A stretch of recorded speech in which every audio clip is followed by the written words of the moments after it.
6 gram കഞ്ചാവ് കേസിൽ police കസ്റ്റഡിയിലെടുത്ത വേടനെതിരെ ഇപ്പോൾ കൂടുതൽ വകുപ്പുകൾ ചുമത്തിയിട്ടുണ്ട്. ലഹരി ഉപയോഗം, ഗൂഢാലോചന എന്നീ വകുപ്പുകളാണ് ചുമത്തിയത്. ഈ കേസിൽ 2ാം പ്രതിയാണ് വേടൻ. കഞ്ചാവ് ഉപയോഗത്തിനിടയിലാണ് വേടനടക്കം 9 പേർ പിടിയിലായതെന്ന് എഫ്ഐആറിൽ പരാമർശിക്കുന്നു. കഞ്ചാവ് കൈവശം വെച്ചത് വിൽപ്പനയ്ക്കാണെന്നും എഫ്ഐആറിൽ സൂചനകളുണ്ട്.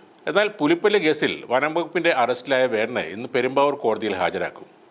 മൃഗവേട്ട അടക്കമുള്ള വകുപ്പുകളാണ് വേടനെതിരെ ചുമത്തിയിട്ടുള്ളത്. പുലിപ്പല്ല് തനിക്ക് തന്നത് മലേഷ്യൻ പൗരത്വമുള്ള തമിഴ് വംശജനായ രഞ്ജിത്ത് കുമ്പിടിയാണെന്ന് വേടൻ മൊഴി നൽകിയിട്ടുണ്ട്. കഴിഞ്ഞ വർഷം ചെന്നൈയിൽ വെച്ചാണ് രഞ്ജിത്ത് പുലിപ്പല്ല് വേടന് സമ്മാനിക്കുന്നത്. എന്നാൽ അറിഞ്ഞോ അറിയാതെയോ പുലിപ്പല്ല് അടക്കമുള്ളവ കൈവശം വെക്കുന്നതും കൈമാറ്റം ചെയ്യുന്നതും നിയമവിരുദ്ധമാണെന്ന് വനം വകുപ്പ് പറയുന്നു. കഞ്ചാവ് കേസിൽ ജാമ്യം ലഭിച്ചതിന് പിന്നാലെയാണ് വനം വകുപ്പ് വേടനെ അറസ്റ്റ് ചെയ്തത്. വേടനെതിരെ ആയുധ നിയമം ചുമത്തിയിട്ടില്ലെന്ന് പോലീസ് പറഞ്ഞിരുന്നു. വേടൻ്റെ ഫ്ളാറ്റിൽ നിന്നും കണ്ടെടുത്ത ആയുധം എന്ന് പറയുന്ന ഐറ്റം ഓൺലൈനിൽ വാങ്ങിയതാണെന്നും കണ്ടെത്തിയിട്ടുണ്ട്. ചെറിയ അളവിൽ കഞ്ചാവ് കൈവശം വെക്കുന്നത് നിയമത്തിൽ മഹാ അപരാധമൊന്നുമല്ല. അതുകൊണ്ട് തന്നെ ജാമ്യത്തിൽ പുറത്തിറങ്ങാൻ കഴിയുന്ന കുറ്റമാണത്. പിന്നെ കണ്ടെടുത്ത 9 ലക്ഷം രൂപയുടെ പേരിലും കേസുണ്ടാകാൻ വഴിയില്ല. കാരണം വേടൻ്റെ ഒരു പരിപാടിക്ക് ലക്ഷങ്ങൾ കൊടുക്കണം.